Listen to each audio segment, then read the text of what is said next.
الحمد لله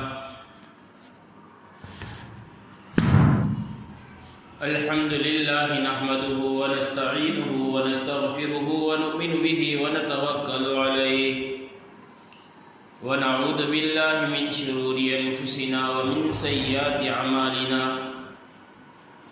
من يهده الله فلا مضل له ومن يضلله فلا هادي له ونشهد أن لا إله إلا الله وحده لا شريك له ونشهد أن سيدنا ومولانا محمدا عبده ورسوله وبارك وسلم تسليما كثيرا كثيرا أما بعد فأعوذ بالله من الشيطان الرجيم بسم الله الرحمن الرحيم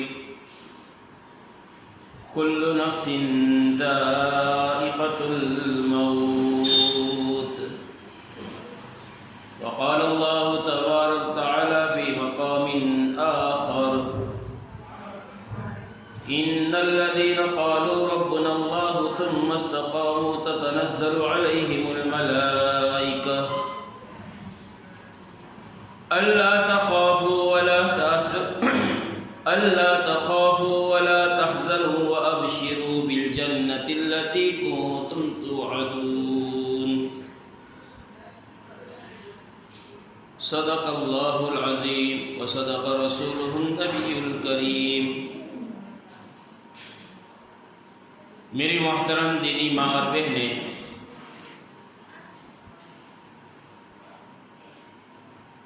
اللہ جل جلالہ اور امن والہ نے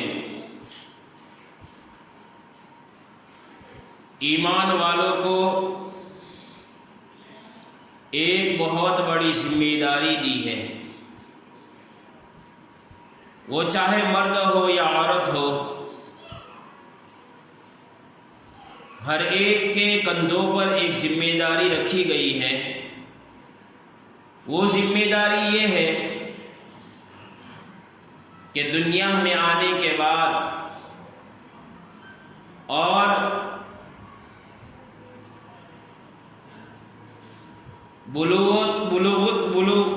بالغ ہونے کے زمانے کے بعد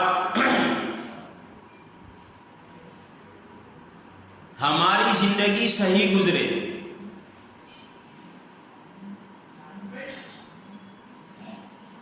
کہ ہماری زندگی میں اللہ کے احکامات آ جائے اور حضور پاک صلی اللہ علیہ وسلم کے طریقے آ جائیں، اس کی محنت کی ذمہ داری ہمارے کندھوں پر رکھی گئی ہے۔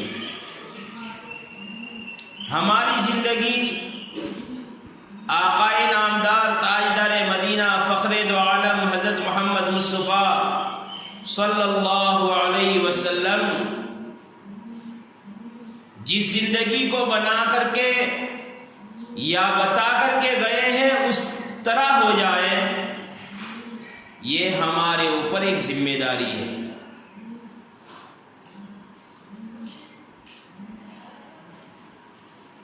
اور جتنے بھی نبی دنیا میں آئے ہیں، ساروں نے اپنی قوم کو اپنی ذمہ داریوں کا احساس کروایا ہے اور اللہ کی توحید کو ان کے سامنے بیان کیا ہے، اور رسول اللہ صلی اللہ علیہ وسلم بلکہ آپ سے آنے والے نبیوں نے بھی اپنی رسالت کو ان کے سامنے بیان کیا ہے۔ اب تاریخ کو اٹھا کر کے دیکھ لو، جس زمانے میں جن لوگوں نے اپنے وقت کی نبی کی بات کو مانا، اللہ نے دنیا اور آخرت کے اندر کامیاب کر کے بتا دیا۔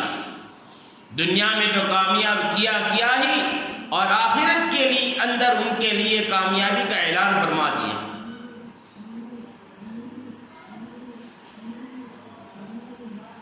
ہم جناب رسول اللہ صلی اللہ علیہ وسلم کی امت کے اندر ہیں۔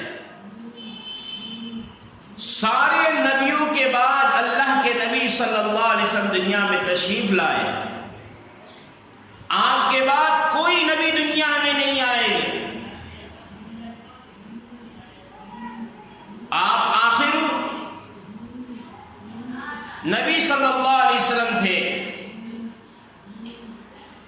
آپ کے بعد کوئی نبی نہیں. اگر کسی نے نبوت کا دعویٰ کیا تو وہ جھوٹا ہے. اور آپ نے اپنی مختصر سی زندگی کے اندر وہ محنت کی اور محنت کے نتیجے کے اندر آپ نے تکلیفوں کو برداشت کیا، مصیبتوں کو جھیلا، پریشانیوں کو اٹھایا، اور آپ محنت کرتے رہے یہاں تک کہ تقریباً 1.25 لاکھ صحابہ کا مجمع تیار ہو گیا. وہ ایسا مجمع تھا جنہوں نے اپنی نظروں سے اللہ کے نبی صلی اللہ علیہ وسلم کا دیدار کیا تھا، جنہوں نے اپنے دلوں کے اندر اللہ اور اللہ کے نبی صلی اللہ علیہ وسلم کی محبت کو تمام چیزوں سے زیادہ بڑھ دیا تھا.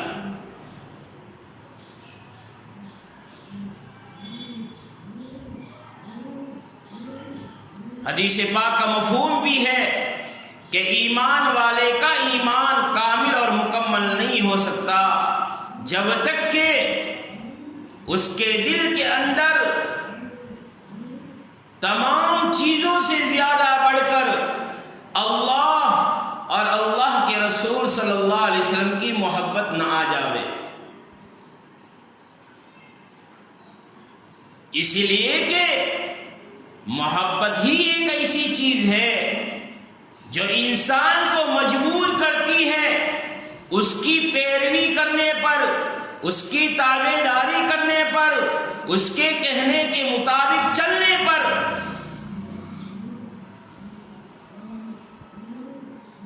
صحابہ کو اللہ کے نبی صلی اللہ علیہ وسلم سے محبت ہو گئی تھی. کیسی محبت تھی کہ ایک صحابی رضی اللہ تعالی عنہ اپنے کھیت کے اندر کام کر رہے تھے. بچہ آیا اور بچے نے آ کر کہا، ابا جان ایک بہت بڑا حادثہ ہو گیا. کیا ہوا کہ اللہ کے نبی صلی اللہ علیہ وسلم دنیا سے تشریف فرما لے گئے. اس باپ نے جو کھیت کے اندر کام کر رہا ہے اس نے آسمان کی طرف سر اٹھایا اور یوں کہا، اے اللہ تو نے یہ آنکھیں اس لیے دی تھی تاکہ میں پیارے نبی حضرت محمد مصطفیٰ صلی اللہ علیہ وسلم کو دیکھوں. اب پیارے نبی ہی دنیا میں نہیں رہے، مجھے آنکھوں کی ضرورت نہیں ہے. کتاب میں لکھا ہے اللہ نے فوراً ان کو اندھا کر دیا. ایک عورت آئی مائیں عائشہ رضی اللہ تعالیٰ عنہ کے پاس. صرف مردوں کے اندر محبت کے واقعات نہیں ہیں، عورتوں کے اندر بھی محبت کے واقعات موجود ہیں. صرف مرد دنیا سے ولی بن کر نہیں گئے، عورتیں بھی دنیا سے ولی بن کر گئی ہیں.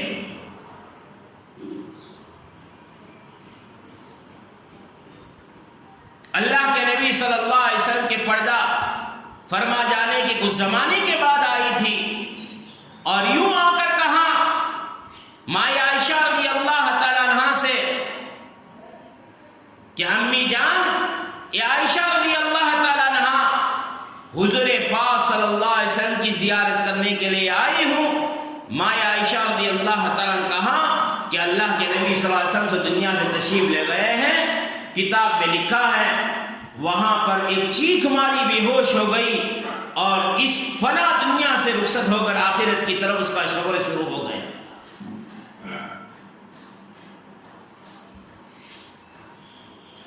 آج ہمیں ہمارے گریبان کو کھول کر دیکھنے کی ضرورت ہے، ہمارے دل کے دروازوں کو کھول کر دیکھنے کی ضرورت ہے کہ میرے دل میں کس کی محبت ہے.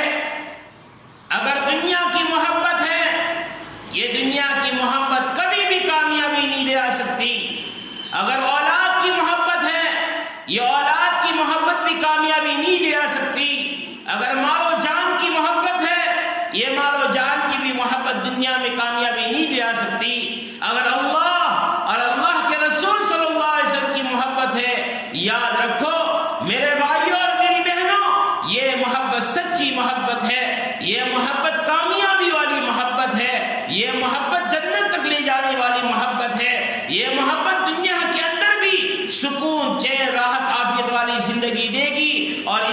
محبت کے نتیجے کے اندر آخرت میں بھی کامیابی ملے گی۔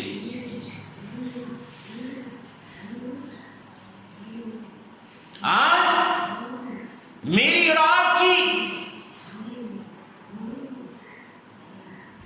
زندگی کو دیکھ کر دیکھنے والا یوں ہی فیصلہ کر دیتا ہے اس مسلمان کی زندگی میں اس کے معبود کی، اس کے مسجود کی، اس کے خالق کی، اس کے پیدا کرنے والے کی محبت نہیں ہے جیسی ہونی چاہیے، اور اس کے پیغمبر کی وہ محبت نہیں ہے جیسی ہونی چاہیے، اس لیے کہ ہمارے دن سے لے کر رات تک اور رات سے لے کر دین تک جتنے بھی کام ہمارے سامنے ہو رہے ہیں، ہم کر رہے ہیں، اس کاموں کے اندر اللہ کے حکموں کو توڑ رہے ہیں، نبی کے طریقوں کو چھوڑ رہے ہیں، اس لیے کہ ہم سے زیادہ غیر نبی کے طریقوں کو جانتے ہیں، ہم سے بھی زیادہ قرآن کو غیر سمجھتے ہیں، ہم سے بھی زیادہ اسلام کو سمجھنے والے مسلمانوں سے زیادہ غیروں کے اندر موجود ہے۔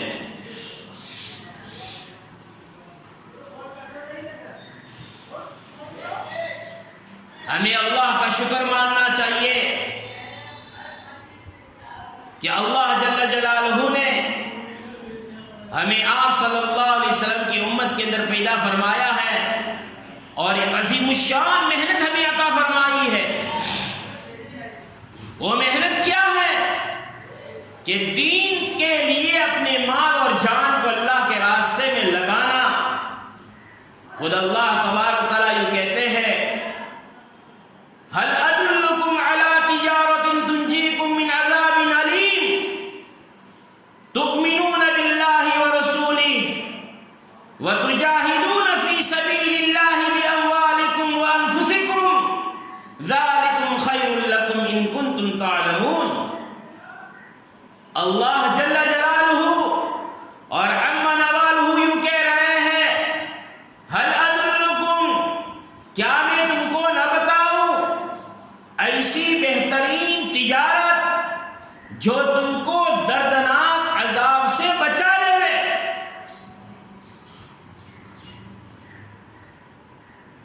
عذاب علیم، دردناک عذاب، سخت تکلیف پہنچانے والا عذاب، اس عذاب سے بچنے کے لیے اللہ یوں کہتے ہیں میں تم کو ایک تجارت بتا رہا ہوں۔ کیا کرنا پڑے گا کہ سب سے پہلے تو تمہیں اللہ اور اس کے رسول پر ایمان لانا پڑے گا۔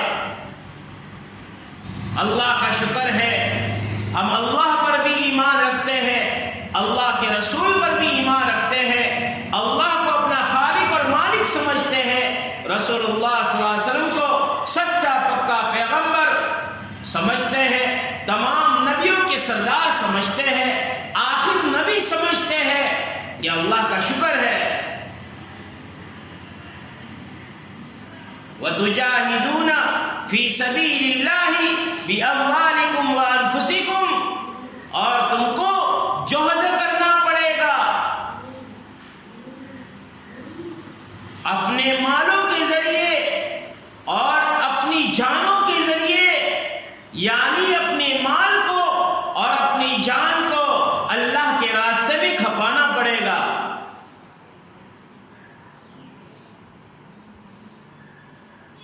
اور اگر تم اس بات کو سمجھ جاؤ تو یہ بات تمہارے لیے بہتر ہوگی۔ اللہ کہہ رہے ہیں جیسے کہ ایک ماں اپنے بیٹے کو کوئی چیز سمجھاتی ہے لیکن بیٹے کی سمجھ میں وہ چیز نہیں آتی ہے، ماں محبت اور پیار کے ساتھ اس ہونے والے نقصانات کو اور آنے والے نقصانات کو اس کے سامنے رکھ کر یوں کہتی ہے، بیٹا اگر تم اس کام کو نہیں کرو گے تو تمہیں بہت فائدہ ہوگا، تو سمجھ جائے گا تو تیرے لیے بہتر ہوگا، خیر ہوگی۔ اللہ جل جلالہ بھی اپنے بندوں کے اوپر بہت کریم ہے، بہت رحیم ہے، وہ بھی یوں کہہ رہے ہیں، اے میرے بندوں اور بندیوں، اگر تم بھی اپنے مال کو اور اپنی جان کو لے کر اللہ کے راستے میں جاؤ گے اور مجاہدہ کرو گے تو یاد رکھو یہ تمہارے لیے بہتر ہوگا، بھلا ہوگا، اس لیے کہ اگر تم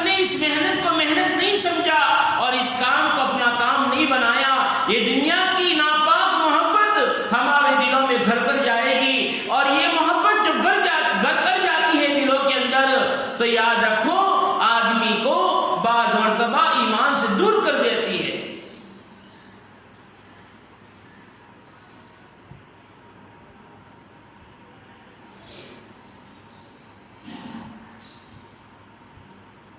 اسی لیے تو اللہ کے نبی صلی اللہ علیہ وسلم نے صحابہ سے کہا، او میرے صحابہ کشتی کہاں چلتی ہے؟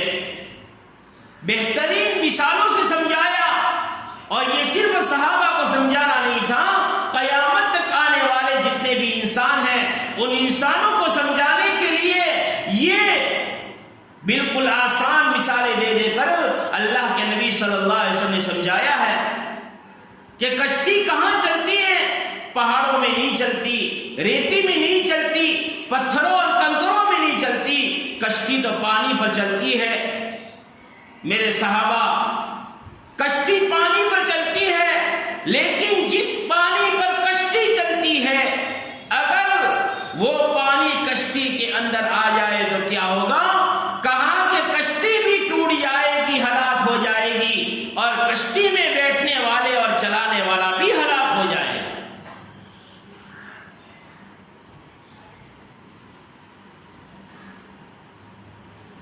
یہ دین کی محنت جو ہے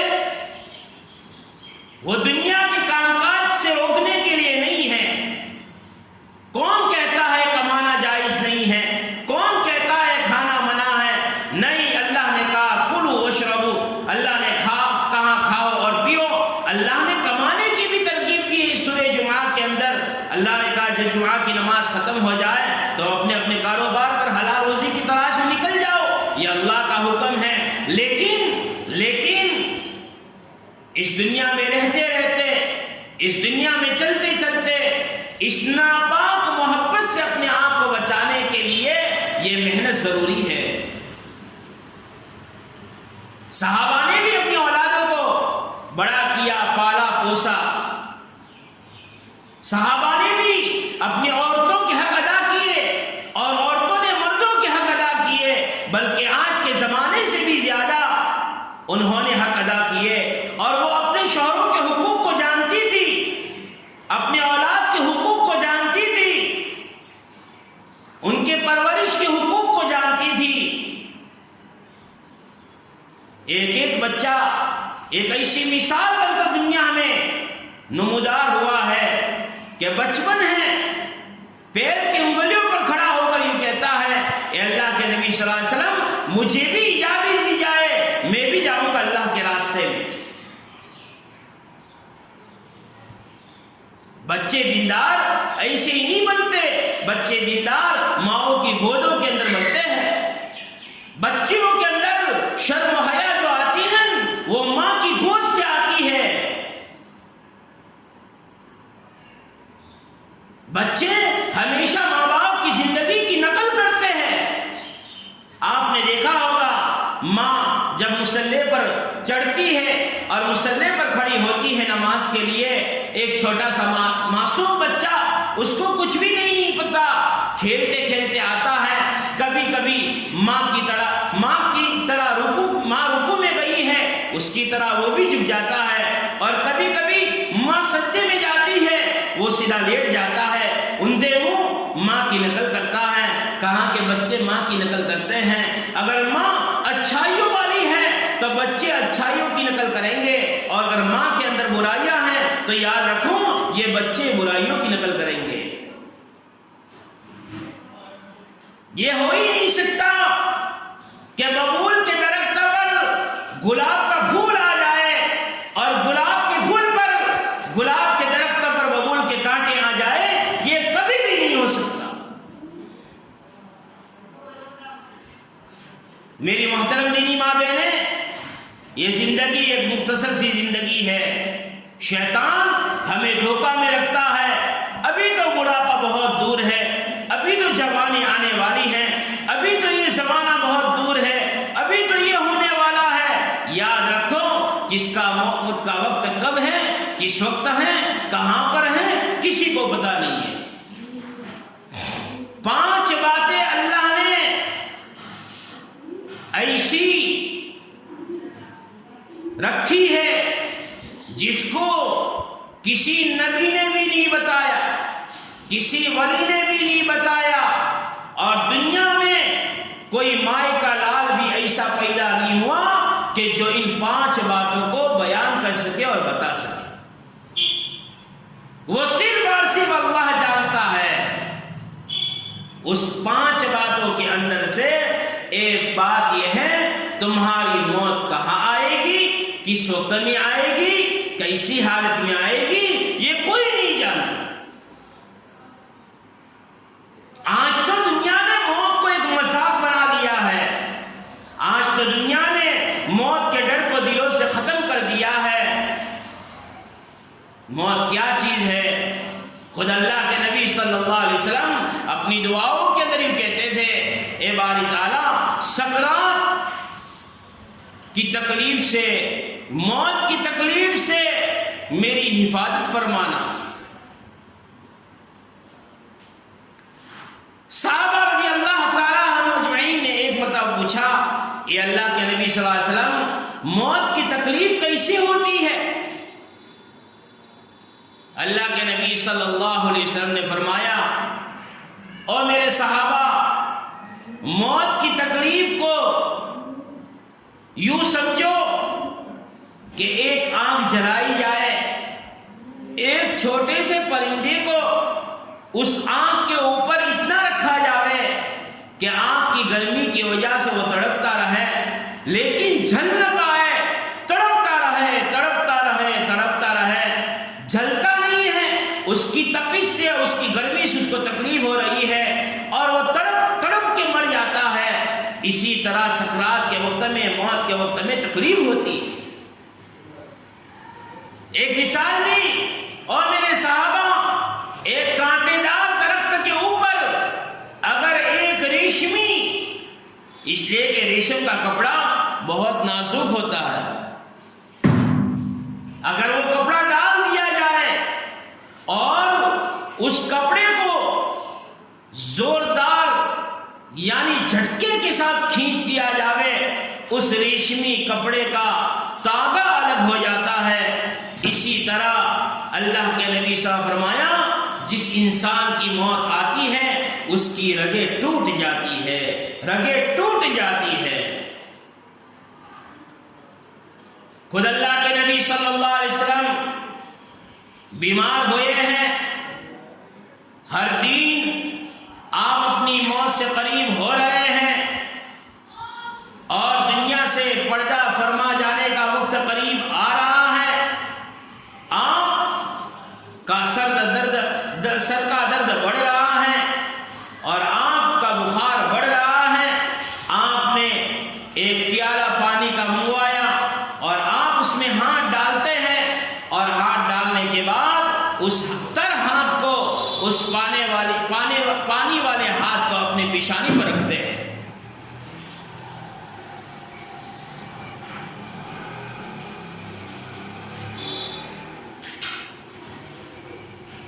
کتنی تکلیف ہوتی ہوگی؟ کون ہے رحمت للعالمین صلی اللہ علیہ وسلم ہیں؟ کون ہے جن کے نام کو اللہ نے اپنے نام کے ساتھ جوڑ دیا ہے؟ کون ہے جو تمام نبیوں کے سردار ہے؟ کون ہے جن کے صدقے میں دنیا بنائی گئی ہے؟ یہ سورج کا چمکنا، اور یہ ہواؤں کا چلنا، یہ درختوں کا اگنا، اور یہ سمندروں کے اندر پانی کا چھلکنا، اور رات کے اندر ستاروں کا چمکنا، یہ ساری دنیا کی جتنے مناظر ہیں، وہ سارے مناظر اللہ نے ہمارے آقا کے صدقے میں پیدا کیے ہیں۔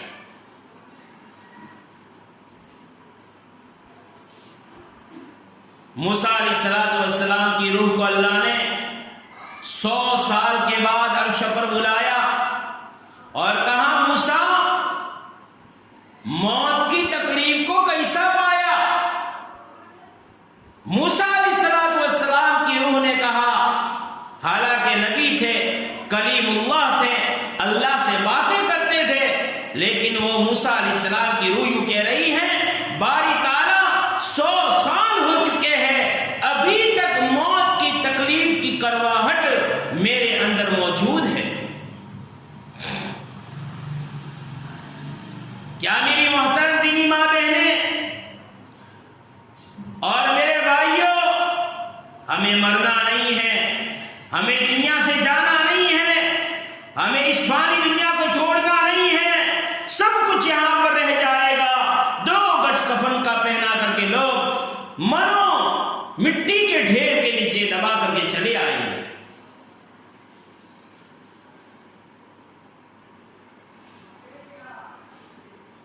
ہمیشہ اللہ کے نبی صلی اللہ علیہ وسلم نے اپنے گھر والوں کو، صحابہ کو آخرت کی طرف متوجہ فرمائے۔ ایک صحابی رضی اللہ تعالیٰ عنہ آئے، یہ اللہ کے نبی صلی اللہ علیہ وسلم، آج کی تجارت کے اندر مجھے بہت بڑا فائدہ ہو گیا۔ اللہ کے نبی صلی اللہ علیہ وسلم فرمایا، کیا فائدہ ہوا؟ کہا کہ 300 اوقیہ چاندی میں نے نفع میں بچا لی، اللہ نے مجھے اتنا نفع دیا ہے۔ اللہ کے نبی صلی اللہ علیہ وسلم فرمایا، 2 رکعت نماز کا ثواب اس سے بھی بڑھ کر ہے۔ یہ چاندی کا نفع دنیا میں رہ جائے گا، دنیا پر ختم ہو جائے گا، اور یہ 2 رکعت کے پڑھنے پر جو ثواب ملے گا وہ تجھے اخیر تک کام میں آئے گا۔ بیٹی فاطمہ رضی اللہ تعالیٰ عنہا، آپ کی آنکھوں کا نور، آپ کی دلوں کی دھڑکن، آپ نے فرمایا، فاطمہ تو بضعۃ منی، فاطمہ تو میرے جسم کا ٹکڑا ہے، جس نے میری فاطمہ کو تکلیف پہنچائی، یاد رکھو اس نے مجھے تکلیف پہنچائی ہے۔ وہ فاطمہ رضی اللہ تعالیٰ عنہ کو حضرت علی نے کہا، او فاطمہ سنتی ہے؟ کہاں کہ بتاؤ کیا ہوا؟ کہاں کہ ابا جان کے پاس غلام آئے ہیں، نوکر آئے ہیں، تم بھی جاؤ ابا جان کے پاس، ایک نوکر مل جائے گا، تمہارے کام کاج میں سہولت ہو جائے گی، تم خود اپنے ہاتھوں سے چکی کے اندر آٹا پیستی ہو اور اپنے کندھوں پر پانی کے مشقوں کو اٹھا کر کے لاتی ہو، گھوڑے کا دانہ خود ڈالتی ہو، گھر کی صفائی کو خود کرتی ہو، تمہارے کپڑے میلے کچلے رہتے ہیں، تمہارے ہاتھوں میں گڈھے پڑ گئے ہیں اور تمہاری کمر پر مشقوں کے نشان پڑ گئے ہیں۔ فاطمہ میری ایک درخواست ہے، تم ابا جان کے پاس جا کر ایک غلام لے لو تاکہ کام کاج میں آسانی ہو جائے۔ حضرت فاطمہ رضی اللہ تعالیٰ عنہ گئی ہے، صحابہ موجود تھے، شرم و حیا کی وجہ سے واپس آ گئی۔ آج تو اس ناپاک محبت، اس ناپاک دنیا کی محبت نے شرم و حیا کے جنازے کو نکال دیا ہے۔ کون اپنا کون پرایا ہے، کون میرے گھر والا کون دوسرے گھر والا ہے، سب کے سامنے بے حیائی بے شرمی کے ساتھ آج کی ماں بہنیں پھر رہی ہیں، باتیں کر رہی ہیں، پتہ نہیں چلتا کیا ہوگا اس امت کا۔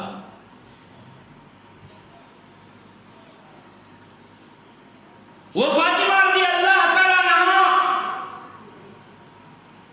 جنہوں نے خواب دیکھا تھا کہ اللہ کے نبی صلی اللہ علیہ وسلم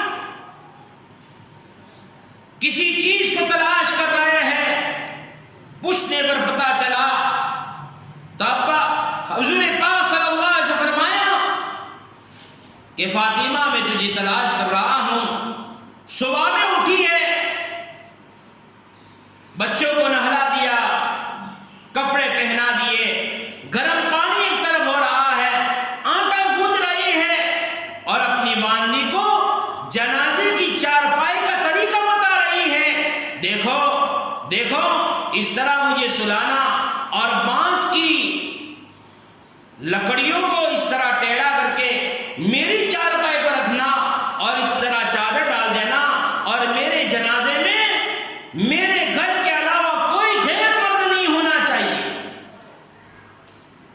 پیارے نبی کی پیاری بیٹی ہے، دنیا سے رخصت ہونے کا وقت آ چکا ہے، یقین ہو گیا ہے آج کا دین میری موت کا دین ہے، اور اپنی باندھی کو نصیحت کر رہی ہے کہ ایسا نہ ہو کہ دنیا سے مر کے جا رہی ہوں اور کسی غیر مرد کی نظر میرے جسم پر پڑ جائے، میرے کفن پر پڑ جائے، یا میرے جسم کے کسی عضو پر پڑ جائے۔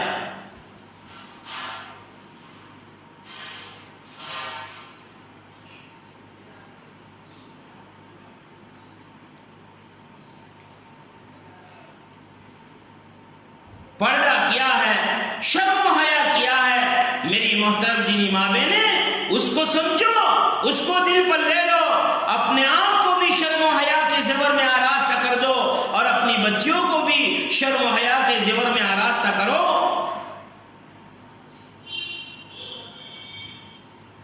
میں کہہ رہا تھا اللہ کے نبی صلی اللہ علیہ وسلم کے پاس حضرت فاطمہ رضی اللہ تعالیٰ عنہ گئی، واپس آ گئی، لیکن اللہ کے نبی صلی اللہ علیہ وسلم کی نظر حضرت فاطمہ رضی اللہ تعالیٰ عنہ پر پڑ گئی۔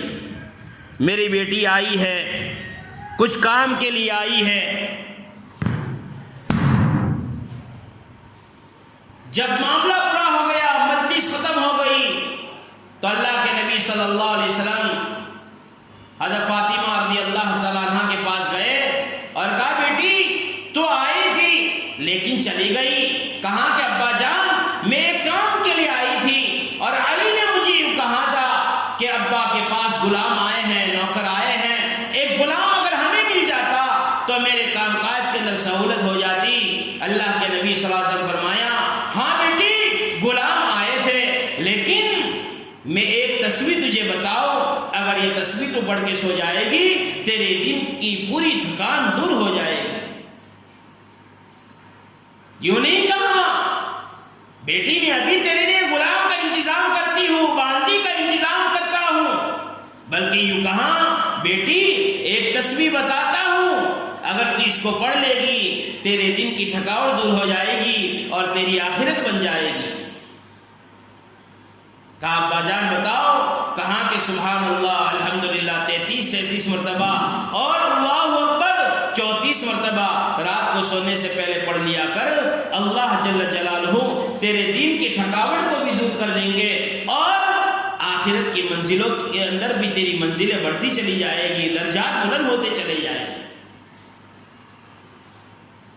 نبی نے اپنی بیٹیوں کی تربیت کیسی کی ہے، ہمیں یہ بھی سیکھنا چاہیے، اس لیے کہ اولاد کی تربیت یہ ماں باپ کا حق ہے۔ اگر ان کی تربیت کے اندر کوئی کمی رہ گئی تو کل قیامت کے دن ماں باپ سے پوچھا جائے۔ اسی لیے تو ہے ایک بچے کو اللہ بلائیں گے اور اس کا حساب اور کتاب شروع ہوگا، اور ہوتے ہوتے ہوتے ہوتے اس کے لیے جہنم کا اعلان کر دیا جائے گا۔ وہ بچہ یوں کہے گا باری تعالیٰ ٹھہر جاؤ ٹھہر جاؤ ٹھہر جاؤ، میری ماں باپ کو بھی بلایا جائے۔ جب اس کے ماں باپ آئیں گے تو بچہ یوں کہے گا اے باری تعالیٰ یہ میرے ماں باپ ہے جنہوں نے دنیا میں بہت ساری سہولتیں مجھے دے دی، دنیا میں جو چیز میں نے مانگی وہ دے دی، اچھا مکان بھی دیا، اچھی گاڑی دے دی، ساری میری تمنائیں پوری کر دی۔ باری تعالیٰ اگر مجھے نہیں سکھایا تو دین نہیں سکھایا، اگر مجھے نہیں بتایا تو تیرے احکامات نہیں بتائے، اگر مجھے نہیں سکھائے تو نبی کے طریقے نہیں سکھائے، اور اگر میرے دلوں میں نہیں بٹھایا تو تیری بڑائی کو نہیں بٹھایا۔ باری تعالیٰ یہ قصور میرا نہیں ہے، یہ قصور تو میرے ماں باپ کا ہے۔ لکھا ہے اس بچے کے ساتھ اس کے ماں باپ کو بھی جہنم کی بھٹی میں ڈال دیا جائے۔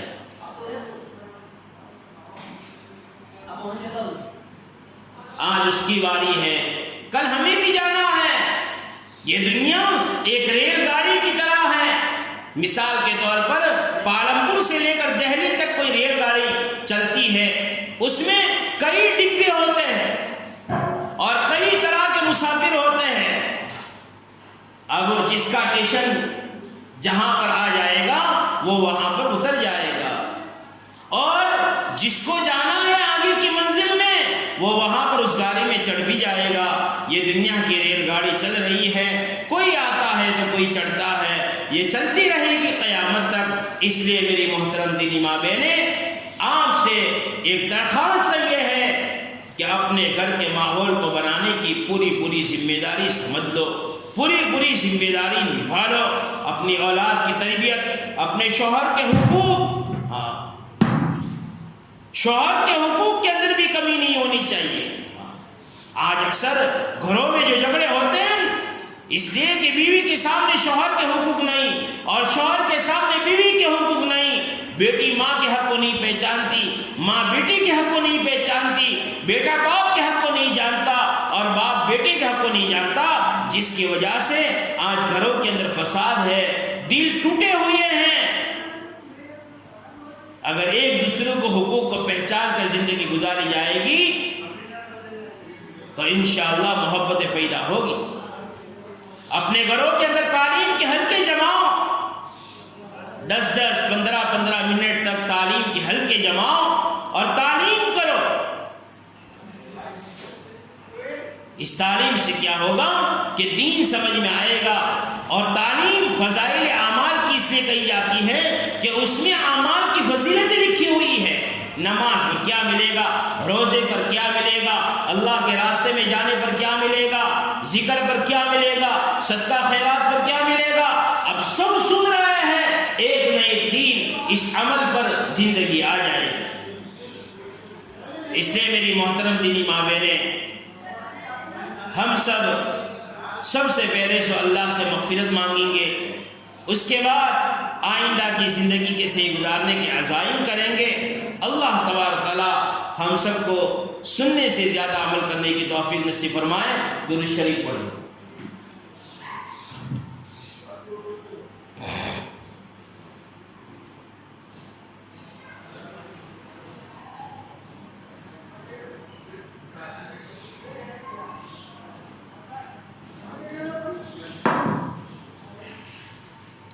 الحمد للہ رب العالمین، الحمد للہ رب العالمین، الحمد للہ رب العالمین، والصلاة والسلام علی سید المرسلین وعلی آلہ واصحابہ واتباعہ وازواجہ وذریاتہ رضوان اللہ تعالی علیہم اجمعین. ربنا آتنا فی الدنیا حسنہ وفی الآخرۃ حسنہ وقنا عذاب النار. ربنا لا تؤاخذنا ان نسینا واخطأنا. ربنا لا تزغ قلوبنا بعد إذ هديتنا وهب لنا من لدنك رحمة إنك أنت الوهاب. اللهم إنا نسألك العفو والعافية والمعافاة الدائمة في الدنيا والآخرة. اللهم إنا نسألك الهدى والتقى والعفاف والغنى. اللهم إنا نسألك الجنة الفردوس ونعوذ بك من النار، ونعوذ بك من عذاب القبر، ونعوذ بك من عذاب الحشر، ونعوذ بك من فتنة المحيا والممات، ونعوذ بك من فتنة المسيح الدجال. یا اللہ ہم سب کے جمع ہونے کو قبول فرما. ہماری پچھلی زندگی میں جو گناہ ہم نے کیے ہیں ہم سے ہو گئے ہیں، رات کے اندھیرے میں دن کے اجالے میں جان کر انجان کر ان تمام گناہوں کو معاف فرما، ان تمام گناہوں کو معاف فرما، ان تمام گناہوں کو معاف فرما. اور جو زندگی باقی ہے شریعت مطہرہ کے مطابق ہمیں گزارنے کی توفیق نصیب فرما. اور تیرے حکموں پر چلنا اور تیرے محبوب صلی اللہ علیہ وسلم کی سیرت پر چلنا یا اللہ ہمارے لیے آسان فرما. یا اللہ ہمارے گھر ایمان والوں کے گھر یا اللہ حضور پاک صلی اللہ علیہ وسلم کے گھر کے نمونے ہو جائے اور اس کے مانند بن جائے. ہماری بستیاں مدینہ المنورہ کی بستی کے مطابق بن جائیں اور ہماری مسجدیں حضور پاک صلی اللہ علیہ وسلم کی مسجد نبی کی طرح یا اللہ بن جائے. ایسے اعمال اس میں زندہ ہو جائیں، ایسی غیر شکل و صورت پیدا فرما لے. یا اللہ اچانک کی موتوں سے حفاظت فرما لے، اچانک کی موتوں سے حفاظت فرما لے، اچانک کی موتوں سے حفاظت فرما لے، بری موتوں سے حفاظت فرما لے، بری موتوں سے حفاظت فرما لے، بری موتوں سے حفاظت فرما لے، تیری ناراضگی والی موتوں سے حفاظت فرما لے. یا اللہ جتنے بھی مرحومین تیرے پاس پہنچ گئے ہیں سب کی مغفرت فرما دے، کروٹ کروٹ چین نصیب فرما لے.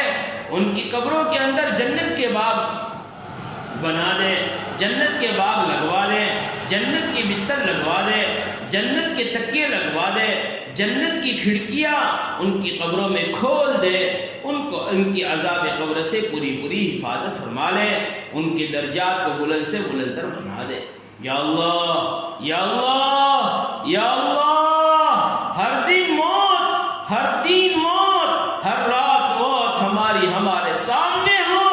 یا اللہ اسی زندگی پہ عطا فرما دے۔ ایک دن جانا ہے، سب یہاں پر رہ جائیں گے، سب چھوٹ جائیں گے، ماں کا سہارا چھوٹ جائے گا، بہن کا سہارا چھوٹ جائے گا، بھائی کا سہارا چھوٹ جائے گا، شوہر کا سہارا چھوٹ جائے گا، یا اللہ رشتہ داروں کے سہارے چھوٹ جائیں گے، صرف اعمال ساتھ ہوں گے۔ اس دن کے آنے سے پہلے پہلے اس کی تیاری کرنے کی توفیق نصیب فرما لے، توفیق عطا فرما لے، توفیق عطا فرما لے، توفیق عطا فرما لے۔ یا اللہ آنے والے دنوں کو مسلمانوں کے لیے عزت والا بنا دے، عزت والا بنا دے، عزت والا بنا دے، عافیت والا بنا دے۔ یا اللہ امت محمدیہ صلی اللہ علیہ وسلم کے ساتھ کرم کا، رحم کا، عافیت کا، سہولت کا معاملہ فرما دے۔ یا اللہ، یا اللہ جتنے بھی دینی اجتماع ہونے والے ہیں ان سب میں کامیابی عطا فرما دے، رکاوٹوں کو دور فرما دے، ہمارے بڑوں کی عمروں میں خوب برکت نصیب فرما لے۔ یا اللہ، یا اللہ، یا اللہ جب اپنے گھر کا کوئی چلا جاتا ہے، جب تک وہ ہوتا ہے لیکن اس کے جانے کے بعد اس کا بہت بڑا احساس ہوتا ہے۔ یا اللہ، یا اللہ ان بچوں نے اپنے باپ کی بہت خدمت کی ہے، ان کی خدمت کو قبول فرما لے اور اس خدمت کو قبول فرما کر کے ان کے لیے آخر اور دنیا کی کامیابی کا ذریعہ بنا لے۔ یا اللہ، یا اللہ ہمیں بھی جن کے ماں باپ زندہ ہیں ان کی صحیح قدردانی کی توفیق نصیب فرما لے۔ یا اللہ ہمیں ہمارے اولادوں کی تربیت کرنے کی توفیق نصیب فرما لے۔ یا اللہ، یا اللہ جن لوگوں نے دعا کے لیے کہا، متوقع رہے، امیدیں تھی، ان کی سب جائز تمنا کو پوری فرما دے۔ بے اولادوں کو نیک صالح اولاد نصیب فرما دے، بے جوڑوں کو نیک صالح جوڑے عطا فرما دے، جن کی اولاد نافرمان کو فرما بردار بنا دے۔ یا اللہ ہمارے مساجد کی، مکاتب کی، دین کے درسگاہوں کی، یا اللہ دین کے کام کرنے والوں کی اوپر سے نیچے سے، دائیں سے بائیں سے، آگے سے پیچھے سے پوری طرح حفاظت فرما۔ یا اللہ جنہوں نے حج کے لیے فارم بھرے ہیں ان کو قبول فرما لے، ان کو قبول فرما لے، ان کے حق میں لبیک کو قبول فرما لے۔ یا اللہ، یا اللہ ہماری بھی تمنا ہے بار بار تیرے گھر کی زیارت ہو، تیرے محبوب صلی اللہ علیہ وسلم کے روزے کی زیارت ہو۔ یا اللہ ایسے دن بار بار ہمیں بھی نصیب فرما لے، ہماری عورتوں کو نصیب فرما لے، ہمارے بچوں کو نصیب فرما لے۔ یا اللہ، یا اللہ ان آنے والی ماں بہنوں کی دلوں میں اور ان بھائیوں کی دلوں میں جو بھی جائز تمنا ہو وقت پر عافیت کے ساتھ پوری فرما دے۔ ہماری دعاؤں کو جناب رسول اللہ صلی اللہ علیہ وسلم کے صدقے طویل کے اندر قبول فرما لے۔ یا رب صلی وسلم دائما ابدا علی حبیبک خیر الخلق کلہم، سبحان ربک رب العزت عما یصفون وسلام علی المرسلین والحمد للہ رب العالمین۔